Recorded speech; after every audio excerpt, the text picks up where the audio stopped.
Imagine a screaming blizzard slamming across the open Great Plains. Outside, the temperature drops to 40 degrees below zero, cold enough to freeze human flesh in minutes. You are living inside a shelter constructed entirely of tree branches and buffalo hides. By all modern logic, you should freeze to death before dawn. Yet, inside these iconic conical structures, Plains tribes were sleeping soundly in comfortable 70-degree warmth. How did a simple leather tent survive howling Arctic winds and keep its inhabitants warm without suffocating them in toxic wood smoke? The answer lies not in ancient magic, but in a masterclass of structural engineering and intuitive thermodynamics that modern architects are only now beginning to fully appreciate. For centuries, European explorers were baffled by the survival capability of plains tribes during brutal winter months. To the untrained eye, a teepee looked like a primitive single-layer leather cone pitched on frozen dirt. But underneath that simple exterior was a sophisticated, multi-layered thermo machine built to manipulate air and heat. Today, we are stripping back the hides to expose the three genius survival mechanics engineered into every traditional winter structure. First, you will discover the brilliant dual-wall thermal envelope that acts exactly like modern double-pane insulation. Second, we will reveal the aerodynamic geometry that turns the entire shelter into a giant radiant heat reflector. And finally, we will expose the stone-ringed fire system that provided steady warmth long after the flames died down. The biggest misconception about the traditional teepee is that it consisted of just a single outer skin of buffalo hide. If that were true, the inhabitants would have frozen instantly from conductive heat loss and deadly floor drafts. In preparation for winter,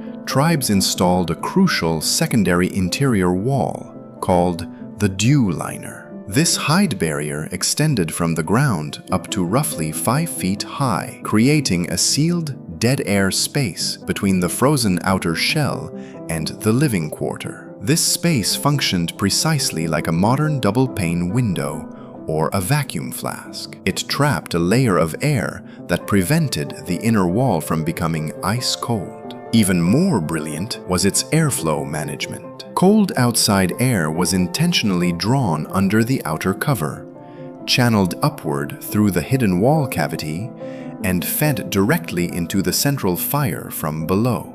This supplied the flame with oxygen without chilling the people sleeping along the edges. But managing incoming drafts was only half the equation. They had to master the aerodynamic forces howling above them to survive what came next. Building a fire inside a closed structure usually ends in smoke inhalation, but tribes solved this using fluid dynamics.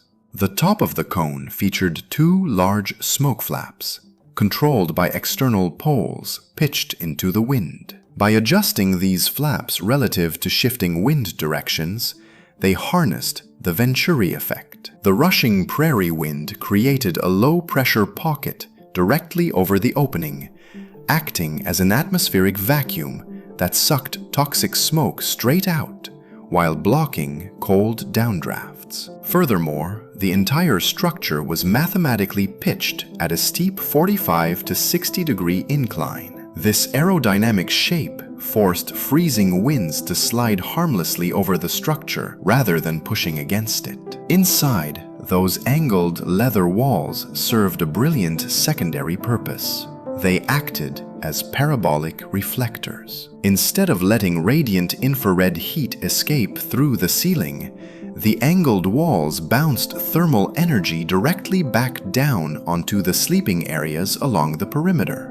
Yet even the best aerodynamic envelope requires a steady, reliable energy source to survive through the coldest hours of the night. Contrary to popular belief, Native Americans never built roaring bonfires inside their lodges. A massive fire consumes fuel too quickly, produces blinding smoke, and overheats the small interior. Instead, survival relied on precision energy storage. They maintained a compact, highly efficient fire surrounded by a thick ring of dense river stones. These carefully chosen rocks acted as a thermal battery through the scientific principle of thermal mass. While the fire burned actively during the evening, the dense stones absorbed massive amounts of infrared heat energy. When the flames naturally died down to glowing embers in the middle of the night, those stones slowly radiated their stored heat back into the lodge over several hours. This regulated the interior climate and prevented ambient temperatures from plummeting before morning. The ultimate genius of the teepee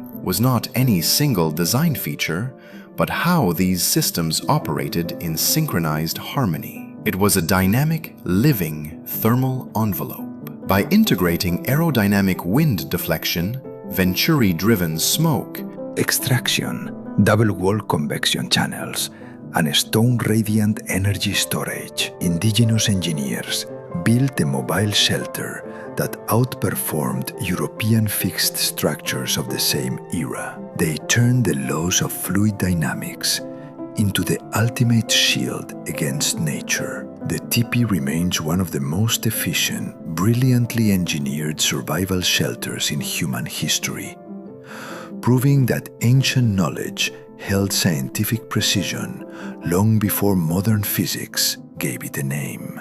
If you want to uncover more incredible engineering secrets lost to history, hit the subscribe button right now so you never miss our next deep dive into the genius of the ancient world.